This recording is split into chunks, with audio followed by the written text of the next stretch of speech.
Kalau ini orang-orang baik, orang-orang soleh, orang-orang beriman itu, kalau mendengar kata-kata, kalau mendengar hal yang tidak penting, tidak ada gunanya, a'rodu anhu, mereka berpaling. Kenapa kita hari ini gelisah oleh kebencian-kebencian kita? Bahkan tiap hari melahirkan kebencian baru. Karena kita membiasakan diri mengkonsumsi hal-hal yang tidak penting dari medsos. Yang tidak ada hubungannya sama sekali dengan peningkatan kualitas intelektual, spiritual, emosional kita. Kebanyakan justru malah menjatuhkan. Maka diperingatkan oleh Al-Quran, wa idza sami'ul lahwa a'radu anhu. Berpalinglah, cuekilah, bahasa gaulnya gitu. Kalau dipaksa oleh temanmu, silahkan baca dan like, itu kan maksa namanya. Coba perhatikan, itu kan maksa. Katanya Al-Quran, wa qalu lana a'maluna walakum a'malukum. Sudahlah, urusanmu ya urusan dewe, aku masih punya banyak urusan yang lebih penting. Salamun alaikum, semoga kamu selamat. Semoga kamu sejahtera. Lanab tahil jahilin. Kita ndak ikut-ikutan sama orang-orang bodoh. Nah, jadi ayat ini kamu copy. Kalau dapat postingan aneh-aneh, dapat hoak merajalela, kamu jawabnya pakai ini.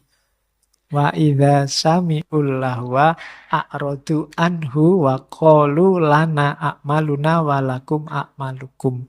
Salamun alaikum lanabtahil jahilin. Ya. Ya paling ndak nanti entah kamu ada di grup mana, semakin banyak ini kan paling ndak kamu ngaji seayat daripada membaca hoak. Bikin sumpek. Yang atas banyak. Hadis juga banyak. Ini bahanmu ceramah kalau besok sawalan apa ngomong tentang kebencian.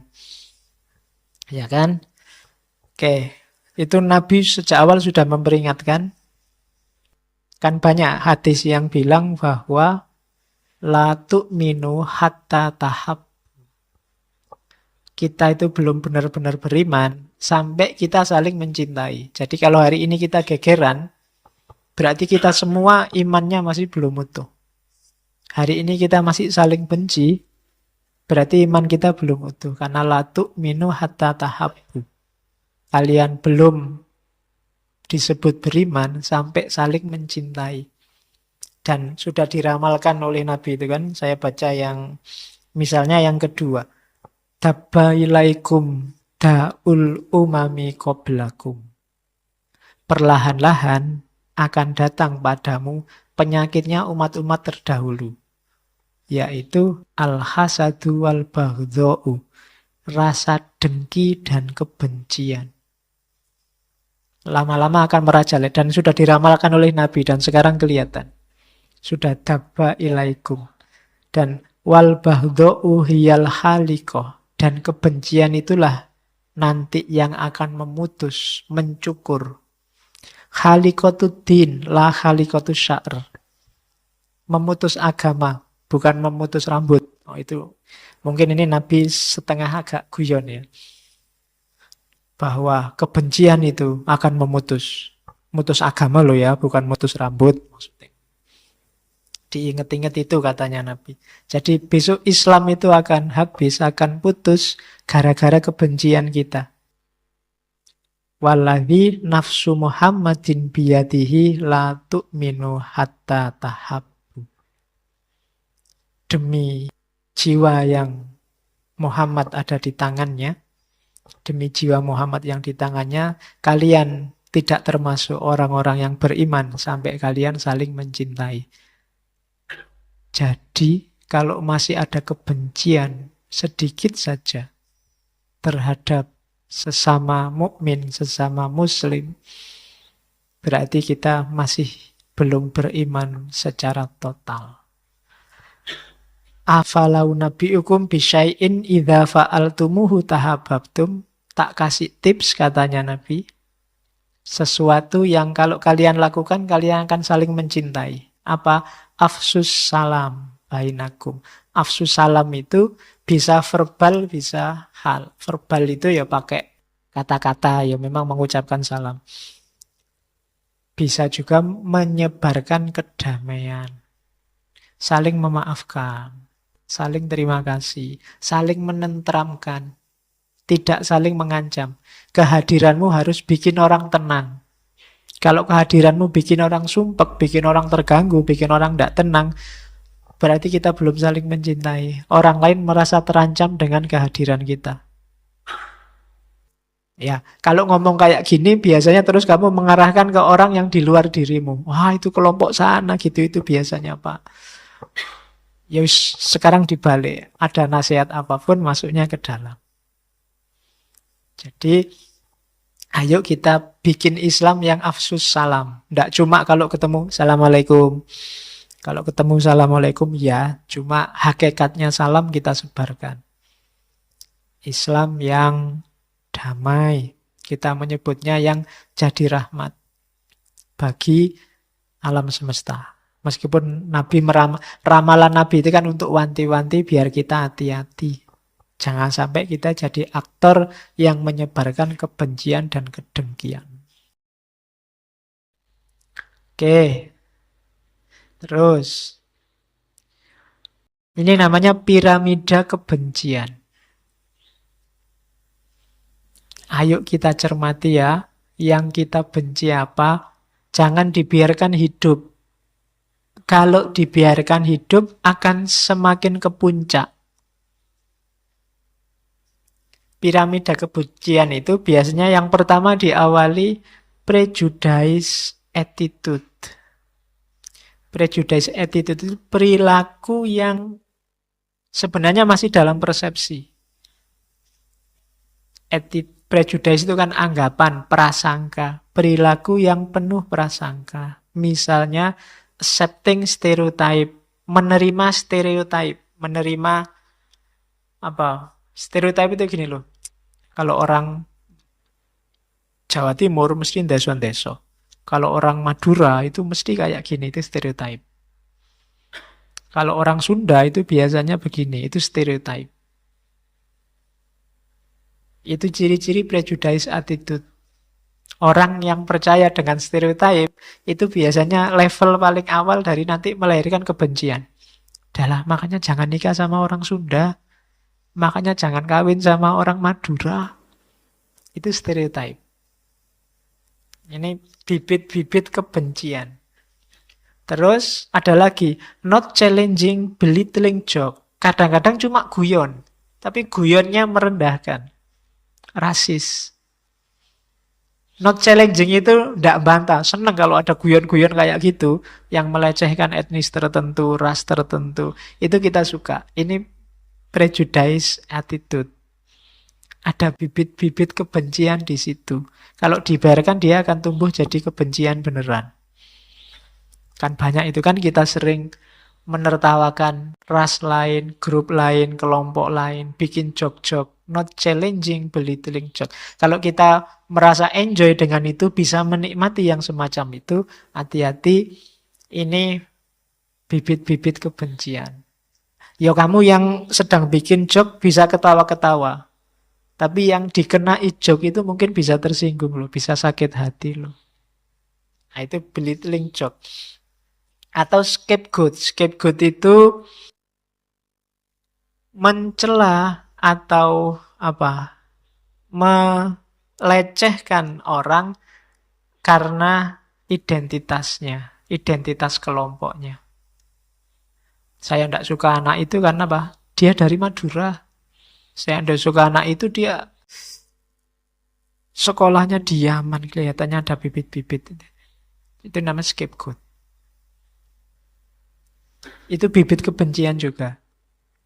Hati-hati dengan stereotip, joke-joke yang merendahkan, yang rasis, atau scapegoat.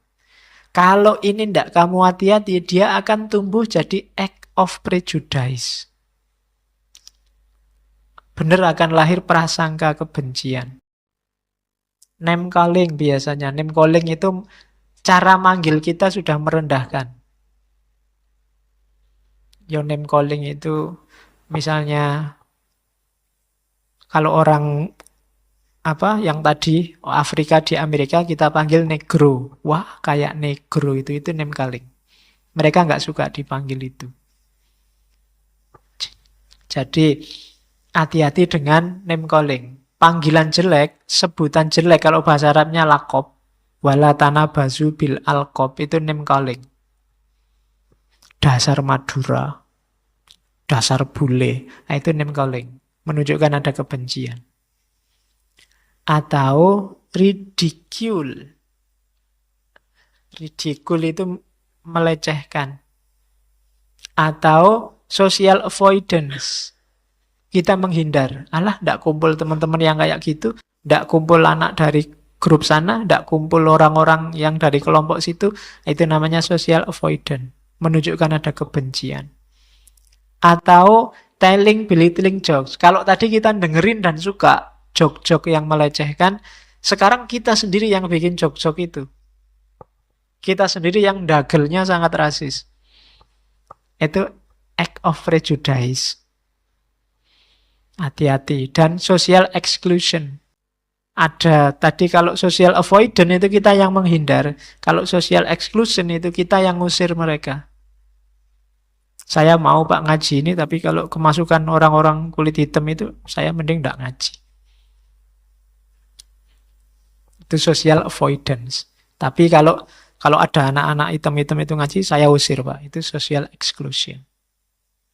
Itu menunjukkan level kedua dari kebencian. Kalau sudah masuk level kedua dan kita biarkan, pada akhirnya akan masuk ke level ketiga, discrimination. Lahir diskriminasi. Kalau diskriminasi kita biarkan, pada akhirnya lahir violence, kekerasan. Lewat kata-kata, lewat perbuatan. Kalau ini dibiarkan terus-menerus, pada puncaknya kebencian adalah pemusnahan. Kita singkirkan mereka, kita musnahkan semua yang kita benci. Perang. Habis-habisan. Itu piramida kebencian. Jadi hati-hati dengan ciri-ciri ini. Kalau ingin dunia ini tentram, jangan ada kebencian. Karena kalau kita pelihara, kebencian tadi kan dipelihara. Dia akan semakin naik kelas, dan akan melahirkan bencana. Paling tidak bencana kemanusiaan. Semua kasus hari ini yang ada konotasi genosida, itu awalnya adalah kebencian. Dan itu sejak dulu, termasuk ketika Hitler ingin menghabisi semua orang Yahudi. Atau sekarang konflik Yahudi-Palestina. Atau beberapa negara dulu. Itu genosida. Oke. Cinta dan benci itu sebenarnya tidak buta. Yang bikin buta adalah apinya yang ada dalam diri kita. Jadi yang buta adalah hasrat nafsu kita. Orang itu wajar kadang suka, tidak suka sesuatu. Tapi gara-gara ambisi nafsu itu dia jadi membuta, melahirkan kebencian.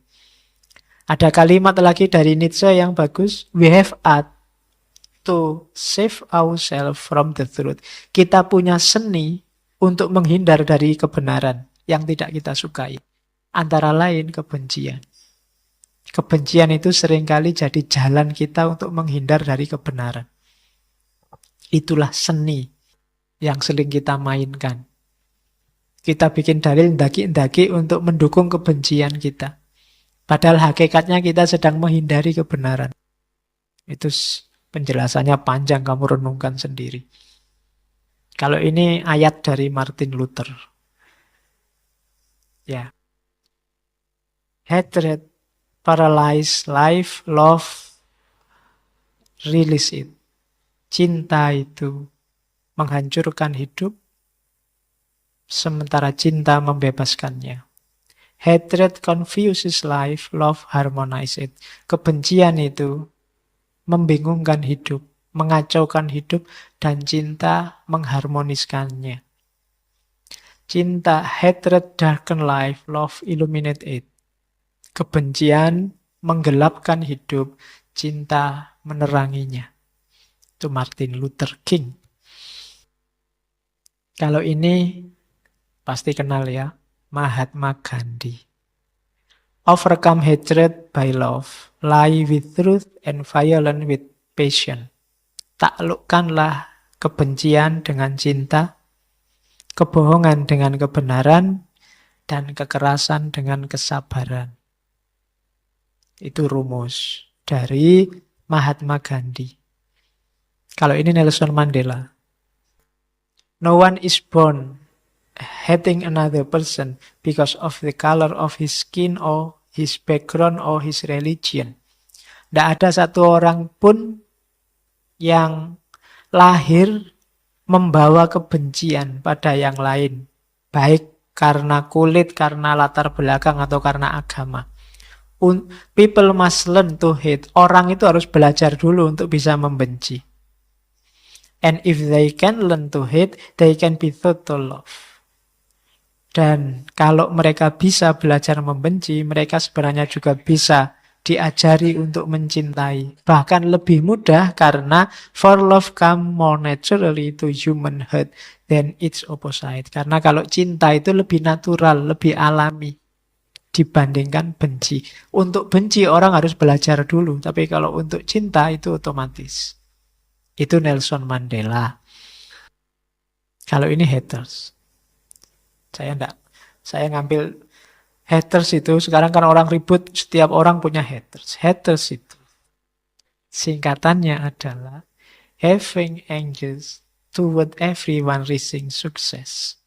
Marah pada siapapun yang sukses. Itu hater. Ya, kalau anak kos punyanya heater. Pemanas. Oke. Jadi untuk jadi hater kamu butuh heater.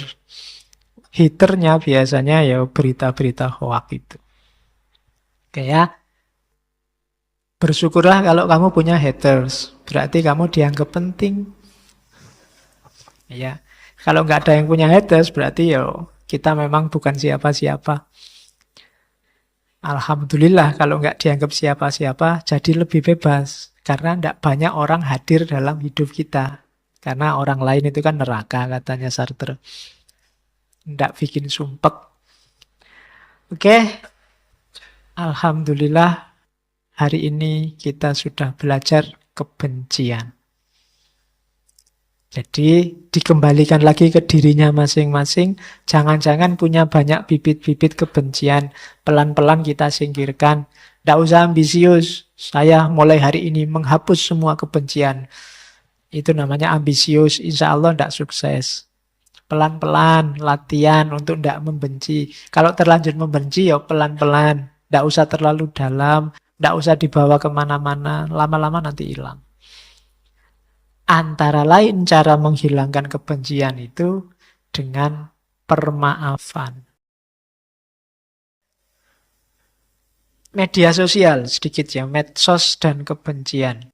Hari ini kita banyak bingung ini, ada beberapa teori, silahkan nanti yang suka, silahkan lacak teori itu. Ada teori Groundwell. Teori Groundwell itu yang pertama ini bahwa ada tren sosial biasanya orang itu lebih suka mencari kebutuhannya, termasuk kebutuhan informasi, tidak dari sumber asli, tidak dari produsennya dalam tanda petik, tapi dari teman yang dia percaya. Itu yang bikin orang kemudian cenderung terisolasi dalam kelompoknya. Karena yang dia percaya biasanya ya orang-orang dari kelompoknya itu. Itu yang bikin mungkin hari ini kalian geleng-geleng kepala. Ini orang sudah bodoh, dijelaskan nggak mau. Jelas-jelas fitnah tapi diluruskan nggak mau. Karena yang meluruskan kamu. Orang yang di luar kelompoknya. Hari ini orang itu yang dipercaya apa? Orang yang ada dalam kelompoknya. Dari situ nanti lahir istilah namanya cyber ghetto. Ghetto itu kayak semacam pondok, semacam apa kalau hari ini ya pondok. Kalau dulu padepokan. Padepokan cyber. Padepokan cyber itu santri-santrinya ya kelompoknya sendiri semua. Sehingga lahir namanya echo chamber. Echo chamber itu ruang gema. Jadi ruang gema itu kayak di masjid ini kalau saya ngomong itu yang mantul suaraku sendiri. Jadi yang selalu didengarkan itu yang senada, suaranya sendiri. Suaranya orang lain tidak akan bisa masuk. Saling menasehati tidak mungkin. Kecuali yang nasihati orang dari kelompoknya sendiri. Itu loh. Makanya ada istilah filter bubble. Dan mental semacam ini dipahami benar oleh mesin pencari di internet, di dunia maya. Itu namanya filter bubble. Akhirnya apa? Google itu sangat ngerti seleramu apa. YouTube itu sangat tahu seleramu apa. Sehingga begitu kamu masuk, kamu akan disuguhi situs-situs alamat-alamat yang cocok sama seleramu. Kalau nggak percaya, coba aja. Bukalah YouTube. Yang biasanya buka web apa, video apa, kamu akan ditawari sekian banyak video senada dengan yang kamu cari sebelumnya. Sama, Kak, Google juga begitu. Kamu biasanya surfing apa? Kamu akan ditawari alamat-alamat situs yang mirip kayak yang biasa kamu surfing, kamu stalking. Itu namanya filter bubble. Akhirnya apa? Orang seolah-olah dengan internet itu wawasannya semakin luas, tapi enggak. Sebenarnya sebaliknya, dia semakin sempit. Ilmunya numpuk, tapi satu style. Ilmunya enggak tambah. Jadi dia selalu dapat justifikasi baru, pembenaran baru atas ideologinya. Karena oleh mesin pencari, dia selalu ditawari yang sama kayak yang dia baca selama ini. Itu namanya filter bubble. Maka kamu jangan heran kalau hari ini situasinya jadi semacam ini. Orang radikal kalau internetan akan jadi semakin radikal, yang liberal juga akan jadi semakin liberal. Kenapa? Karena ada cyber ghetto, ada echo chamber, dan ada filter bubble. Nah, itu situasi hari ini tuh. Makanya jangan kaget. Kalau sudah ngerti cirinya semacam ini, maka berjuanglah untuk tidak sempit. Jangan mengharamkan diri untuk membaca perspektif yang alternatif. Karena di antara kecenderungan manusia itu dia hanya baca yang cocok sama karepnya. Yang beda sama karepnya tidak akan dibaca. Yang setuju tahlil, tiap hari mati-matian nyari dalil bahwa tahlil itu boleh dan sunnah. Yang anti tahlil tiap hari disuguhi data bahwa tahlil itu bid'ah. Itu wate'e dunia maya. Maka kalian harus hati-hati. Oke. Catatan saya ada paling tidak 6 gaya mikir yang sering melahirkan kebencian. Yang pertama, overgeneralisasi. Melihat sebagian kecil disimpulkan untuk sebagian besar atau untuk semuanya. Melihat misalnya, orang sarungan itu cenderung malas. Terus kenapa? Temenku itu loh yang sarungan tiap hari kelesetan, nonton TV karena dia sarungan. Terus digeneralkan semua orang sarungan itu ndak aktif, mesti malas. Itu overgeneralisasi. Bule itu baunya ndak enak. Itu mungkin kamu kebetulan jajar sama bule yang ndak mandi seminggu. Terus kamu generalisir, ndak usah punya pacar bule, baunya ndak enak. Overgeneralisasi. Santri itu deso-deso. Nah, itu mungkin karena hanya lihat 1-2 santri. Mungkin kalau lihat banyak santri ya kesimpulannya nggak deso lagi. Ya mungkin sangat deso. Itu kan namanya overgeneralisasi. Jadi dari bagian kecil disimpulkan semuanya.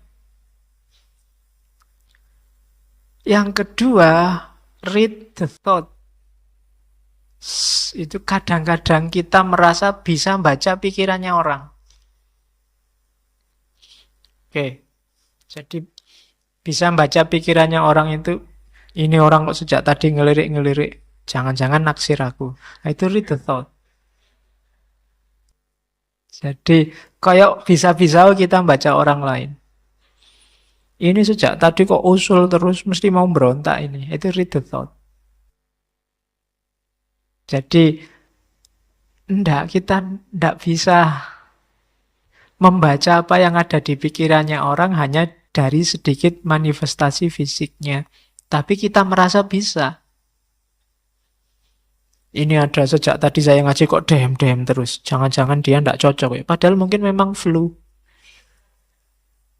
Tapi kita membacanya seolah-olah kita bisa membaca pikirannya orang lain. Itu loh.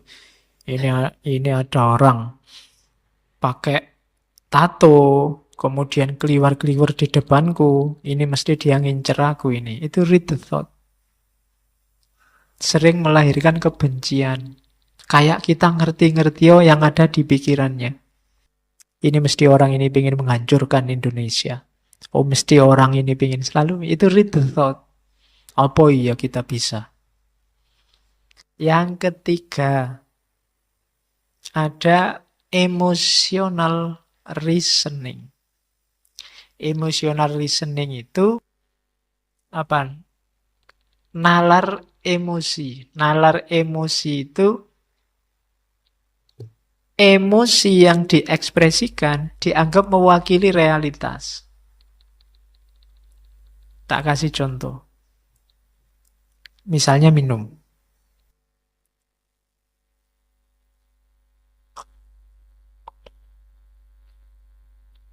Terus saya bilang, kok gak enak gini tehnya ya.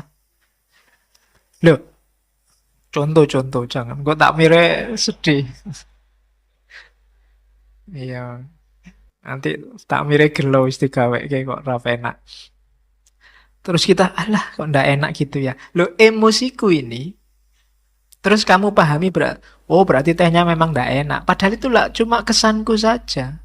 Bisa jadi kesanmu beda. Itu emotional reasoning namanya.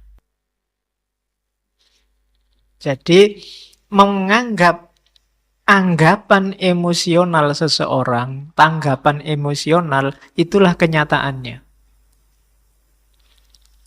Kamu belajar filsafat, terus pusing. Alah pak, pening aku pak, membingungkan filsafat itu. Lah itulah kamu. Kalau saya kan enggak. Loh iya kan?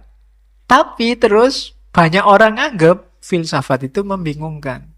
Jadi tanggapan emosional satu dua orang dianggap itulah realitasnya. Jadi emotional reasoning namanya. Ini juga sering memicu lahirnya persepsi kebencian. Terus ada lagi namanya customization. Ini sama. Menganggap yang kecil jadi sebab. Peristiwa itu kan sebabnya banyak biasanya, tapi kita nganggap satu sebab inilah yang jadi sebabnya. Itu customization. Misalnya, ada orang menganggap bahwa peradaban ilmiah Islam itu jatuh karena kritiknya Ghazali pada filsafat. Padahal kalau kita mau jeli, tidak mungkin lah hanya gara-gara satu dua kitab peradaban ilmiah Islam sepertiga dunia ini bisa jatuh. Pasti banyak variabel yang lain. Mungkin umat Islamnya sendiri juga jadi lemah, mungkin karena kekuasaan politiknya juga ambruk, mungkin umat Islam sedang dijajah di mana-mana, variabelnya banyak. Cuma orang cenderung kemudian melihat satu variabel saja, yaitu tulisan Ghazali. Itu namanya customization. Melihat satu sebab dari sebenarnya banyak sekali sebab dari satu peristiwa. Lahirnya terorisme itu mungkin sebenarnya sebabnya tidak tunggal. Jadi kalau mau diberantas tidak bisa dilihat satu sisi, pokoknya orang yang jadi teroris harus dibunuhi semua. Mungkin perlu melipir, jangan-jangan sebabnya banyak. Jangan-jangan yang berangkat ke Suriah kemarin motifnya tidak melulu karena dia termakan ideologi ISIS. Mungkin ada yang karena ekonomi. Mungkin karena tingkat intelektualnya rendah sehingga gampang dibohongi. Mungkin ada yang karena terpaksa ikut suaminya. Mungkin ada macam-macam sebabnya. Biar tidak customization, analisisnya harus lebih holistik. Gitu loh. Oke, jadi itu contoh. Gagasan customization ini sering menyederhanakan persoalan, kemudian melahirkan kebencian.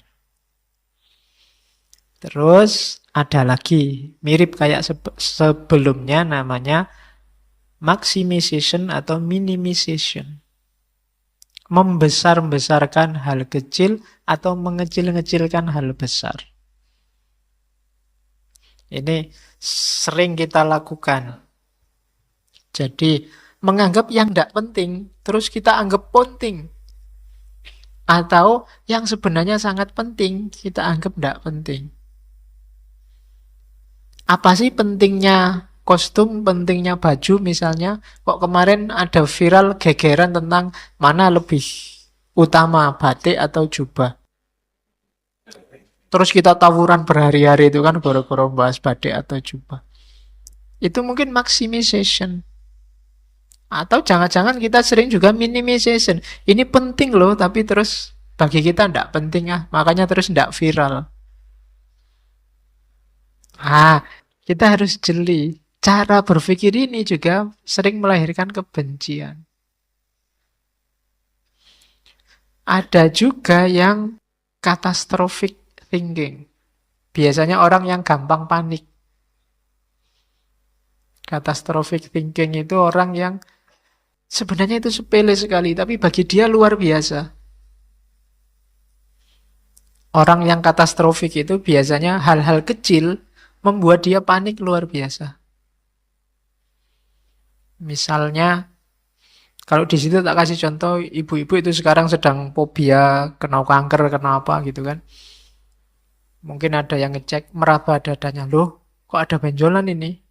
Belum periksa, belum apa. Waduh, jangan-jangan kena kanker aku. Waduh, kena kanker berarti sebentar lagi mati aku. Waduh, tiap hari terus. Jadi sudah stres kayak orang mau mati. Itu catastrophic thinking. Tiba-tiba mungkin ya, ada santri ngaji, tiba-tiba pakai cadar. Belum ada yang ini. Misalnya, mungkin karena pilek atau apa terus pakai cadar. Kamu yang agak fobia dengan itu, dulu, kok ada yang pakai cadar? Wah, ini sudah disusupi garis keras ini. Wah, terus kamu gelisah luar biasa, ndak kerasan ngaji. Ini harus sudah mulai dibubarkan ngaji ini, sudah jadi radikal ini ngaji ini. Cuma gara-gara lihat satu teman putri yang pilek terus pakai cadar.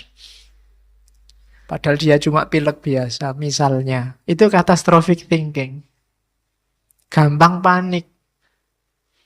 Tiba-tiba ada temanmu kos, ada kamar kosong sebelah, tiba-tiba yang nyewa kos-kosan itu orangnya jenggotnya panjang, pakai jubah. Oh, kamu panik mikir ndak karu-karuan. Jangan-jangan ini sebentar lagi ngerakit bom, terus kos-kosanku dibom misalnya. Itu catastrophic thinking. Gampang panik. Gitu loh. Pikirannya panjang. Ada temennya satu wisuda, waduh jangan, kok aku belum ya, wah kalau nanti jangan-jangan aku tinggal sendiri nggak lulus-lulus, waduh nanti kuliahnya ikut sama adik kelas, waduh deh pikirannya. Sumpah karepe dhewe. Itu catastrophic thinking. Ini juga sering melahirkan persepsi kebencian. Jadi hati-hati dengan 6 gaya mikir ini. Overgeneralisasi, read the thought, merasa bisa membaca pikirannya orang, padahal ya bukan peramal. Ya kan? Emotional reasoning. Tanggapan subjektif dianggap mewakili realitas. Itu emotional reasoning. Customization. Satu sebab dianggap mewakili semua sebab. Maximization atau minimization. Hal penting yang dianggap tidak penting atau sebaliknya hal tidak penting yang dibesar-besarkan dianggap penting. Dan yang terakhir, catastrophic thinking. Untuk menghindari ini tetap solusinya berpikir hati-hati, sistematis, dan dalam.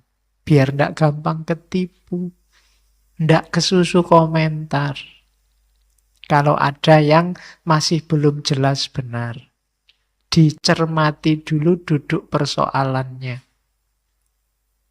Hari ini kita terlalu agresif komentar, sehingga masalah yang biasa jadi luar biasa, akhirnya yang penting-penting kelewatan.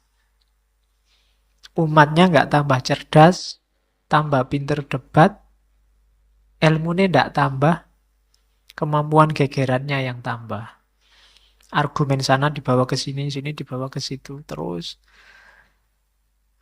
Maka hati-hati dengan ini. Overgeneralisasi, read the thought, emotional reasoning, customization, maximization, minimization, dan catastrophic thinking.